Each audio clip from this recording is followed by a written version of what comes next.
ఈరోజు పార్టీలో పులపర్తి రామాంజనేయులు గారు, అందరూ అంజుబాబు గారిగా పిలిచే పులపర్తి రామాంజనేయులు గారు ఈరోజు జనసేన పార్టీలో చేరటం మనస్ఫూర్తిగా వారిని ఆహ్వానిస్తున్నాను జనసేన పార్టీ తరపు నుంచి.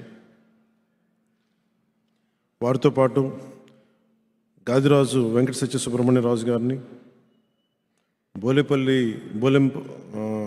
బోలెంపల్లి సత్యనారాయణ గారికి, శ్రీ వడ్డీ సుబ్బారావు గారిని కూడా మనస్ఫూర్తిగా మిమ్మల్ని జనసేన పార్టీలో ఆహ్వానిస్తున్నాం. వారితో పాటు వచ్చిన వారి మద్దతుదారులందరికీ పేరు పేరున మనస్ఫూర్తిగా మిమ్మల్ని ఆహ్వానిస్తా ఉన్నాం. ఈ కార్యక్రమాన్ని ముందు నిర్వహిస్తున్న శ్రీ చిన్నబాబు గారికి, చంద్రశేఖర్ గారికి, మల్లీడు బాబీ గారికి, ఎర్రంకి సూర్యారావు గారికి, మణివాసు గారికి మనస్ఫూర్తిగా నా హృదయపూర్వక నమస్కారాలు. ఆంజనేయులు గారి రాక జనసేన పార్టీకి చాలా కీలకం. నేను ఓడిపోయినప్పుడు మీరంతా బాధపడ్డారో, మనకి ప్రత్యర్థి పార్టీలో ఉండే ఆ రోజున నేను ఓడిపోయినప్పుడు అంత బాధపడిన వ్యక్తి అంజుబాబు గారు. ఇది నాకు ఎలా తెలిసింది అని మీరు అనుకోవచ్చు. ఇది నేను ఓడిపోయిన 4 రోజుల్లోనో 5 రోజుల్లోనో ఆయన ఎవరి దగ్గర అన్న మాటలు నా దృష్టికి వచ్చినాయి. అని నేను పోటీ చేయకుండా ఉండుంటే బాగుండేది, ఈయన గెలిచేవాడు అనేది ఆయన తెలుగుదేశం పార్టీలో ఉండి ఆ రోజు అన్న మాటలు నన్ను హత్తుకునేలా చేసినాయి. నిజంగా ఆయన మొన్న భీమవరంకి వచ్చినప్పుడు కలిసినప్పుడు కూడా నాకు ఆ మాటలు గుర్తున్నాయి. అందుకని యాక్చువల్గా మనం వచ్చిందని నేను ఆయన మనస్ఫూర్తిగా ఆ మాటకు థ్యాంక్స్ చెప్పడానికి వచ్చాను. ఆయన అన్నారు, నాకు ఏ మాత్రం కనుక మీరు పోటీ చేస్తున్నారని కానీ తెలిసి ఉండుంటే ముందే నేను మా పార్టీ హైకమాండ్కి నేను చెప్పేసేవాడిని, నేను పోటీ చేయను, పోటీలో నుంచి విరమించుకుంటున్నానని చెప్పేసేవాడిని. నాకు నిజంగా చాలా బాధగా ఉంది నా రోజు చెప్పిన మాటలు.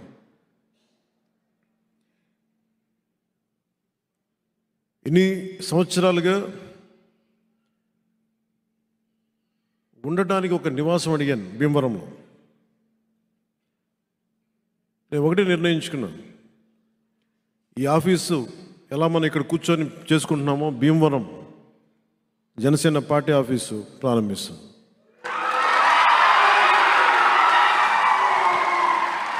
మీరు అడగచ్చు, ఇంతకాలం ఏం చేయట్లేదంటే ఇప్పటి నుంచి అడుగుతున్నాను, ఓడిపోయిన రోజు నుంచి అడుగుతున్నాను.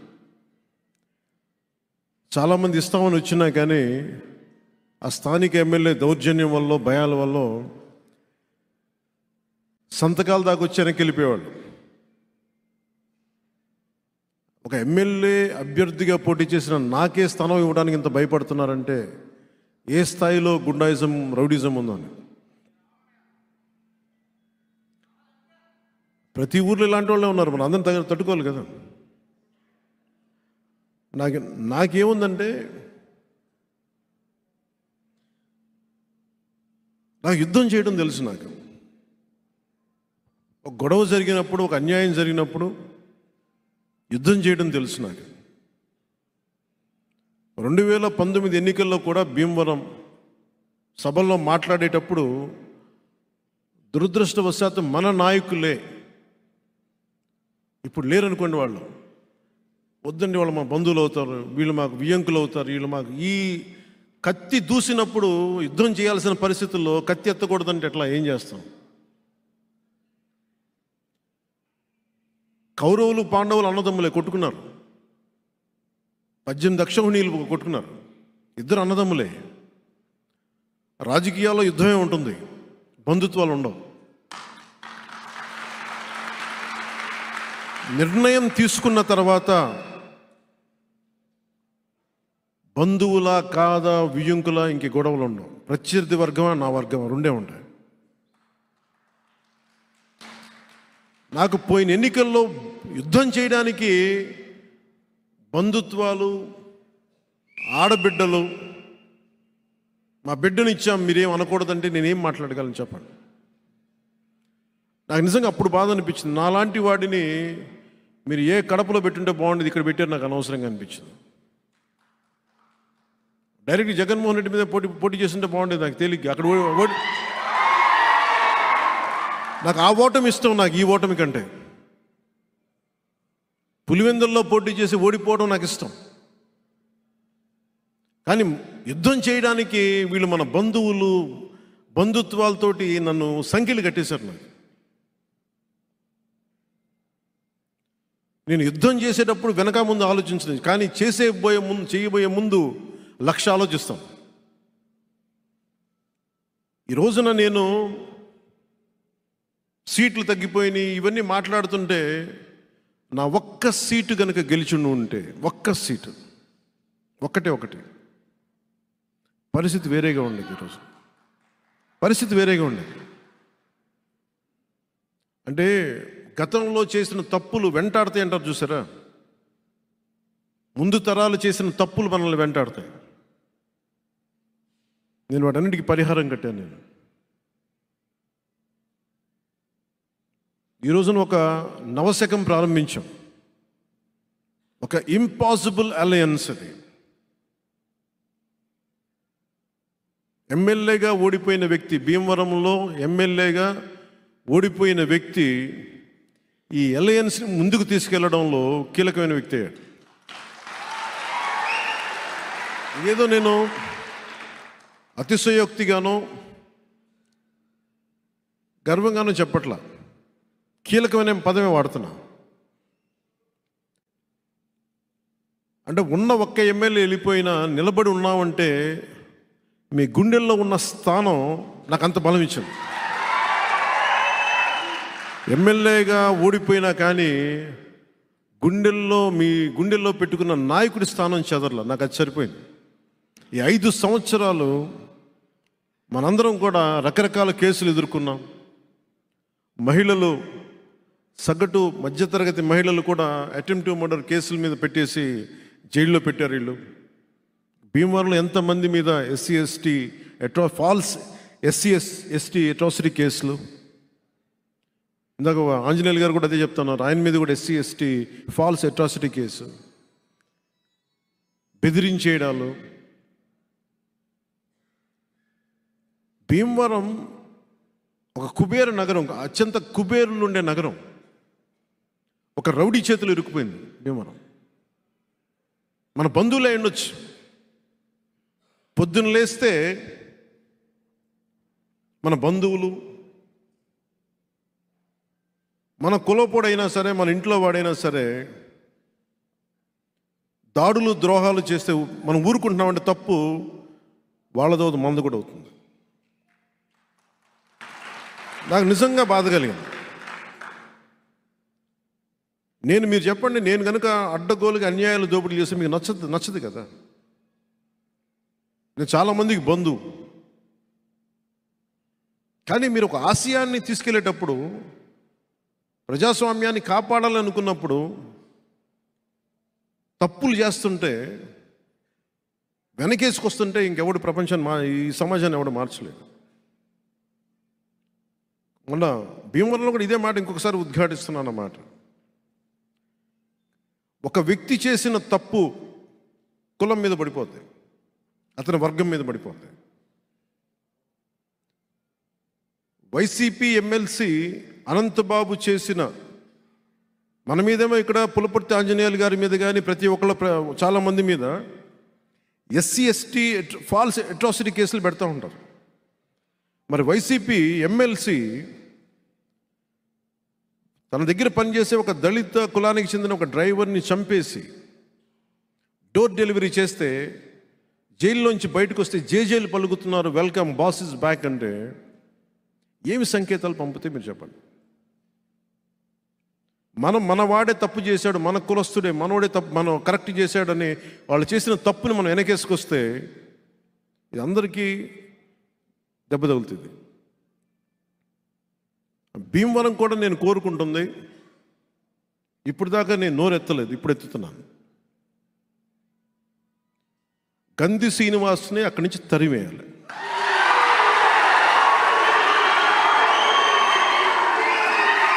మీలో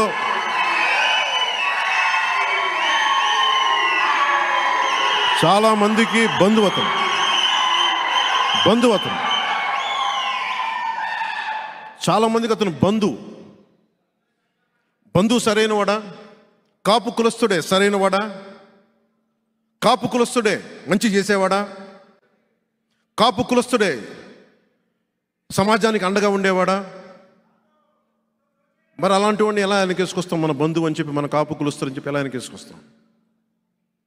ఇలా చేస్తే బుట్టలో, తాజా పండు ఉన్న బుట్టలో కుళ్ళిపోయిన పండు వస్తే మొత్తం ఎలా కుళ్ళిపోద్దో వెనకేసుకొచ్చే వాళ్ళు కూడా కుళ్ళిపోతారు. ఇది మీరు చాలా చాలా క్షుణ్ణంగా ఆలోచించాలి, లోతుగా అర్థం చేసుకోవాలి. ఒక వీధి రౌడీని ఎమ్మెల్యే చేస్తే ఏ స్థాయికి వచ్చిందో ఈ రోజున భీమవరం చిన్న నిమ్మకాయ సోడా అమ్ముకునే వ్యక్తులు కూడా బెదిరించే స్థాయికి వెళ్ళిపోయింది. మాతో బాగుండొచ్చు, మా బంధువులతో బాగుండొచ్చు, అట్టడుగు వర్గాలతోటి అత్యంత దూరాన ఉన్న వ్యక్తితోటి ఎలా ప్రవర్తిస్తాడన్న దాని మీదే మనం ఆధారపడి ఉంటాం. ఇది నాకు చాలా చాలా వేదన కలిగించింది. నేను చాలాసార్లు పార్టీ పెట్టడానికి సొంత నన్ను కాదని బయటకు వచ్చాను, గుర్తుపెట్టుకోండి. ఆయన కాదనే వచ్చాను, ఆయన ఇబ్బంది పెట్టే వచ్చాను, నాకు తెలుసు. కానీ నేను ఆశయం మీద నిలబడితే, కొట్లాడితే ముందు వెనక చూడను. ఆ నిర్ణయం తీసుకోబోయే ముందు లక్ష ఆలోచిస్తాను. ఈరోజు నేను ఒకటే కోరుకుంటున్నాను మిమ్మల్ని అందరినీ. నేను భీమవరంలో ఎర్రంగి సూర్యారావు గారిని అడిగిన, ఆయన నేను కలిసి వెళ్ళాను. మొత్తం డంపింగ్ యార్డ్ అంతా. నేను నిజంగా గెలిచి ఉంటే ఈ పాటికి మొత్తం తీసే మొట్టమొదటి రాగానే వచ్చిన పని చేసేవాడిని. రేపొద్దున జనసేన గెలవగానే ముందు ఆ దుర్గంధం వచ్చే ఆ డంపింగ్ యార్డ్ని సరిచేయాల్సిన అవసరం ఉంది. ఎందుకంటే మన భోపాల్లో ఈ రీసైక్లింగ్ చాలా ఉంటుంది. లాస్ వేగాస్లో కానీ భోపాల్లో కానీ ఈ డంపింగ్ యార్డ్స్ని ఇబ్బంది లేకుండా ఎలా చేస్తారనేది చాలా ఉంది. అలాంటి ప్రయత్నం నేను తీసుకొచ్చేవాడిని. కానీ ఇప్పుడు మీ అందరి రాకతోటి జనసేన రేపు గెలవగానే మొట్టమొదటి చేసే పని అదే. అలాగే అక్కడ కావాల్సిన వసతులు, సౌకర్యాలు కానీ, రోడ్లు కానీ, రవాణా వ్యవస్థ కానీ ఇవన్నీ సరిచేయాల్సిన అవసరమే. ముఖ్యంగా భీమవరంలో కావాల్సింది రౌడిజంని కట్టడి చేయాల్సిన అవసరం చాలా. అంటే నేను కొన్ని గొడవలు పెట్టుకోను, ఆ ధైర్యం లేక ఇవన్నీ కాదు. నేను పెట్టుకుంటే, గొడవ పెట్టుకుంటే ఎటు దారి తీస్తుందో అన్న ఒక బాధ్యత నన్ను చాలా నియంత్రిస్తుంది. ఎవరు నన్ను ఆపడానికి రాళ్ళు గీళ్ళు వేయడానికి నా మీద సిద్ధపడ్డారు మొన్న. అలాంటి రౌడీ మూకలకు కూడా చెప్తా ఉన్నాను, నేను చాలా హ్యాండ్స్ ఆన్ పొలిటికల్ లీడర్, గుర్తుపెట్టుకోండి. ఎంత పద్ధతిగా మాట్లాడతానో, ఎంత పాలసీ మేకింగ్ గురించి మాట్లాడతానో, మీరు గొడవలకి సై అంటే దానికి రెండింతలు సై అని చెప్తాను, గుర్తుపెట్టుకోండి. చాలా పద్ధతిగా మాట్లాడతాం, చాలా దిగి మాట్లాడతాం, మర్యాద ఇచ్చి మాట్లాడతాం. రౌడిజం చేస్తామంటే రేపొద్దున వస్తాం మేము భీమవరంకి వస్తాను, ఈసారి మీరు నా మీద దాడి చేయండి, నేను చూస్తాను. ఎందుకంటే నేను యుద్ధంనే ప్రకటించాను. తాడేపల్లిగూడెం సభలో యుద్ధంనే ప్రకటించాను. అతను సిద్ధమని ఆయన చిన్న కోకిలా కోస్తున్నాడు కదా, ఆయనకి యుద్ధమే యుద్ధం. యుద్ధం తాలూకు అంతిమ లక్ష్యం ప్రక్షాళన, ప్రభుత్వం మారేలా చేయడం. యుద్ధం తాలూకు అంతిమ లక్ష్యం ప్రభుత్వాన్ని మార్చేలా చేయటం. జగన్కి ఆ యుద్ధం ఇద్దాం. జగన్ తాలూకు జలగలు ఏవైతే ఉన్నాయో ప్రతి చోట ఆ జలగను తీసి పడేస్తాం, భీమవరంలో ఉండే జలగతో సహా. రేపొద్దు నుంచి ఒకటే, బంధువు అనే పదం తీసేయండి ఇక్కడి నుంచి. విశ్వనాథ సత్యనారాయణ గారు చెప్పే ఒక్కొక్క మాట నాకు చాలా ప్రమాణం, మహావాక్యం నాకు అది. అన్ని అనర్థాలకి మూలం మానవ ప్రవృత్తి హేతువు కానీ, వాని కులం కానీ, మతం కానీ, ప్రాంతం కానీ కాదు. వీళ్ళ దిగజారుడుతనానికి కులం ఒకటి మద్దతు అయిందంటే అది డేంజర్. కులం అందరికీ పడిపోతుంది. మీ అందరికీ అర్థం కాంది కూడా, గ్రంథి శ్రీనివాస్ కాపు కులస్తుడు మనవాడని చెప్పి అందరు వెనకేసుకొస్తే అతను చేసే చెడ్డ పనులన్నీ, దుర్మార్గ పనులన్నీ ఆ చుట్టుపక్కల మొత్తం కాపు సామాజిక వర్గాన్ని మొత్తానికి వర్తించేస్తున్నారు. ఇది మీరు చాలా లోతుగా అధ్యయనం చేయాలి, ఆలోచించాలి. ఈ పార్టీలోకి గొడవ తగ్గించేవాడు కావాలి కానీ సమాజంలోకి, రాజకీయాల్లో గొడవ పెంచేవాడు రాకూడదు. నేను కోరుకుంటుంది కూడా పులపర్తి ఆంజనేయులు గారిని ఎందుకు ఆహ్వానించానంటే, గొడవ తగ్గించే వ్యక్తి, నిలబడే వ్యక్తి. మీరు నా వెన్నంట ఉండాలి. మీరు నా లాంటి వాళ్ళు జనసేనకి వెన్నంటి ఉండాలి. మీరు ఆయన కూడా చాలా బలమైన నిర్ణయాలు తీసుకుంటారు. ఆయన చూస్తూ ఉన్నాను గత కొన్ని సంవత్సరాలుగా. వెనకేసుకు రావటాలు అవసరం లేదు. ముఖ్యంగా భీమవరం మన రాబోతున్న ఎన్నికల్లో, ఇంకో నెలన్నర రాబోతున్న ఎన్నికల్లో జనసేన దాన్ని కొట్టి తీరాలి. మనకి ఇది ఎన్ని కోట్లు పంచనివ్వండి, 100 కోట్లు పంచనివ్వండి, మనం కొట్టి తీరాల్సిన సీట్. ఇది మీరు ప్రెస్టేజ్గా తీసుకోండి. నేను మన భీమవరం నియోజకవర్గంలో చంద్రబాబు గారితో అందరితో మాట్లాడుతూ ఒకటే చెప్పాను, నేను రాష్ట్ర శ్రేయస్సు కోసం ఆలోచించే వ్యక్తిని తప్ప నా నియోజకవర్గం గురించి నేను ఎప్పుడు ఆలోచించలే.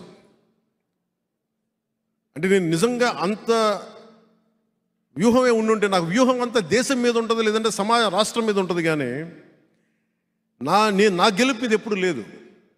నిజంగా నా గెలుపు మీద కానీ మనసు పెట్టుంటే నాకు ఈరోజు పరిస్థితి వచ్చిండేది కాదు. నేనేమనుకున్నాను, నేను అందరి గురించి ఆలోచించినప్పుడు నా గెలుపు కోసం కొద్దిమంది ఆలోచిస్తారులే అనుకున్నాను. ఆలోచించారు కానీ నా సమూహం సరిపోలే. ఈసారి తప్పు లేకుండా చూసుకుందాం ఒకసారి.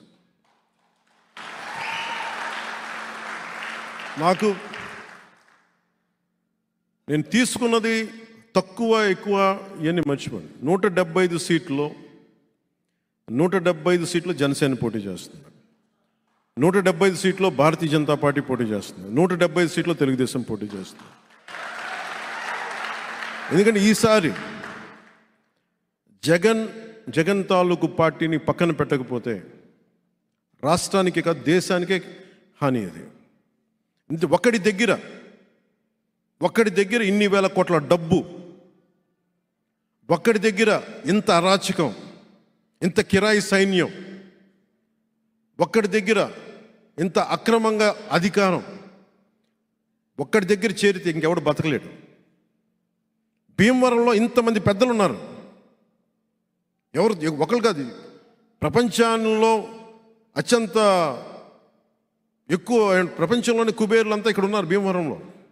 కానీ అందరూ కలిసి ఒక్క రౌడీ ఎమ్మెల్యేకి భయపడాల్సి వస్తుంది, ఎదురు చెప్పలేకపోతుంది. ఎందుకు? దానికి కారణం నేనే బాధ్యతను. దానికి స్థలం నాకు అమ్మడానికి వచ్చి ఎమ్మెల్యే గారు మమ్మల్ని గొడవ మీద పెడతారని మీకు అమ్మలేమని నాకు చెప్పారు. కానీ నేను గొడవ పెట్టుకుందామంటే నాకు నిజంగా చొక్కా జించుకొని నాలాగా నిలబడే ఒక్క వ్యక్తి నుండి కొట్టేసేవాడిని పాటి. ఆ స్థలాన్ని ఇల్లు కట్టేసేవాడిని పాటికి. ఆ బాధ్యత తీసుకోవడానికి భయం వేసింది అందరికీ. ఎందుకంటే గొడవ పెట్టుకోవాలి ఎమ్మెల్యేతోటి. నేను ఇవన్నీ పెట్టుకుంది. నేను ఈ రోజున వీటన్నిటినీ ముందుకొచ్చి పులపర్తి ఆంజనేయులు గారు ఒకటే చెప్పారు. నేను పులపర్తి ఆంజనేయులు ఒకటే ఒక బాధ్యత అడుగుతున్నాను ఈ రోజున. కోరిక, నాకు జనసేన ఆఫీస్కి నేను ఎప్పుడన్నా వచ్చి ఉండటానికి ఒక చిన్నపాటి స్థలం చూపించి నా డబ్బులతో నేను కొనుక్కుంటాను. ఎందుకంటే నేను ఎప్పుడు ఉచితంగా ఎవరిని ఏం అడగను. నాకు తీసుకోవడం కూడా నాకు ఇష్టం లేదు. ఈరోజు నేను అడుగుతున్నా. ఎందుకంటే నేను భీమవరాన్ని నేను వదలను, నాది. అందుకని అడుగుతాను. రౌడిజం పోవాలి అక్కడి నుంచి. బాధ్యతతో కూడిన వ్యక్తులు ఉండాలి అక్కడ పొలిటికల్ ప్రాసెస్లో. మన కులస్తుడా, మన కుటుంబమా, మన వ్యక్తి అనే కంటే కూడా సరైన వ్యక్తే కాదా, అందరికీ మేలు చేసేవాడా కాదా, 10 మందికి ఉద్యోగాలు ఉపాధి అవకాశాలు ఇచ్చేవాడా కాదా, సమస్యల్ని తగ్గించేవాడా కాదా, వీటిని నిర్ణయించుకున్నాం. ఆ విధంగానే మనం భీమవరం దృష్టి సీటు వైపు వెళ్దాం. మనం ముఖ్య గోల్ ఏంటంటే ఈసారి ఇక్కడ జగన్ పోవాలి, అక్కడ గంధిసీన్ పోవాలి.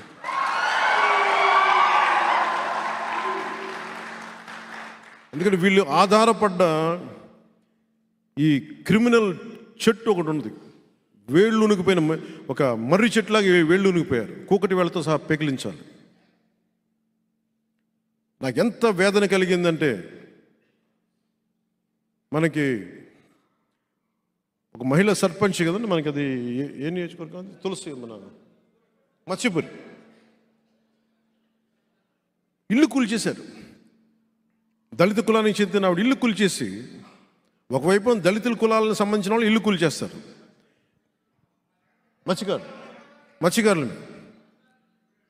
మత్స్యకారులకి మీదేమో మీరే కదమ్మా.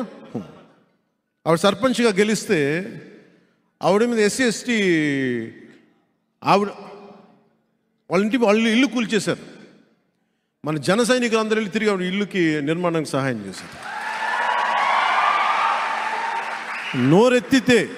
నోరెత్తితే దళిత కులానికి సంబంధించిన వాళ్ళ మీదేమో ఏ స్థాయికి వెళ్ళిపోయిందంటే, దళితుల మీద కూడా,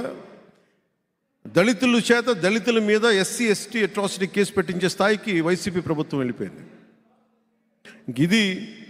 ఈ రౌడిజం ఇంకా మారాలి. నేను మొత్తం పెట్టుకుంది కూడా ఖచ్చితంగా ఇంకా వైసీపీ విముక్త ఆంధ్రప్రదేశ్ ఏదైతే కోరుకున్నానో సరిగ్గా మే 15 లోపు జరిగిపోతుంది.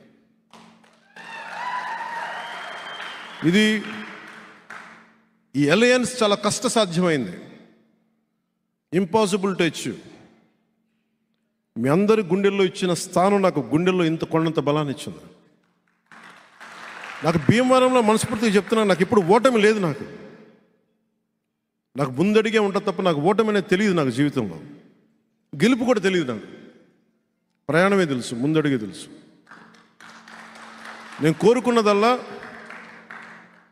రౌడీల చేతుల్లోకి రాజ్యం వెళ్ళకూడదు. రౌడీల చేతుల నుంచి రాజ్యం తీసుకొని గాంధీలు సుభాష్ చంద్రబోస్లు అక్కర్లేదు, కానీ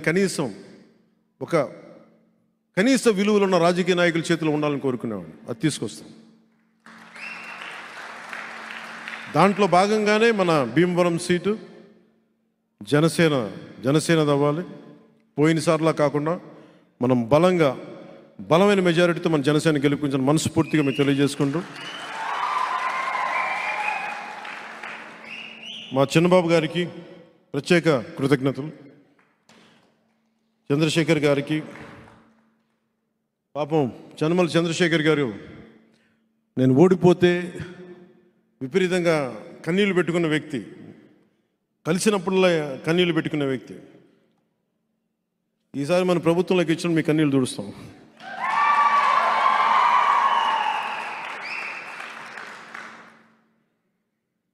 అలా ప్రతి ఒక్కరికి, మీ అందరికీ కూడా ప్రత్యేక ధన్యవాదాలు తెలుపుకుంటూ, మనస్ఫూర్తిగా మీ అందరి ఆశీస్సులు కోరుకుంటూ, లేదు ఇలా అయితే ప్రతి చోట చూస్తుంది. నాకు వదిలేండి అన్నీ.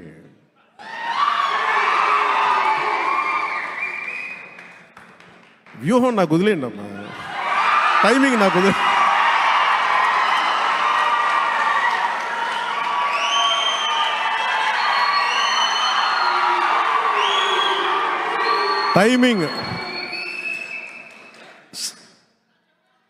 టైమింగ్ అండ్ స్ట్రాటజీ నాకు వదిలేయండి.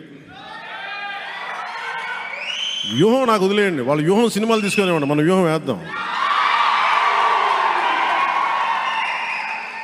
సో మనస్ఫూర్తిగా మీకు మంచి బలంగా మీకు అండగా ఉండేలాగా నేను ఎప్పుడూ మీకు ఉంటాను మనస్ఫూర్తిగా తెలియజేసుకుంటూ, ఆంధ్రప్రదేశ్ని కాపాడుకునేవాడిని, భీమవరాన్ని కాపాడుకోలేమా? ఆంధ్రప్రదేశ్ని హక్కుని చేర్చుకున్నవాడిని, భీమవరాన్ని గుండెల్లో పెట్టుకోలేమా? సో మనస్ఫూర్తిగా మీ అందరికీ ఇంకో మారు ధన్యవాదాలు తెలుపుకుంటూ మళ్ళీ కలుద్దాం, భీమవరంలో కలుద్దాం.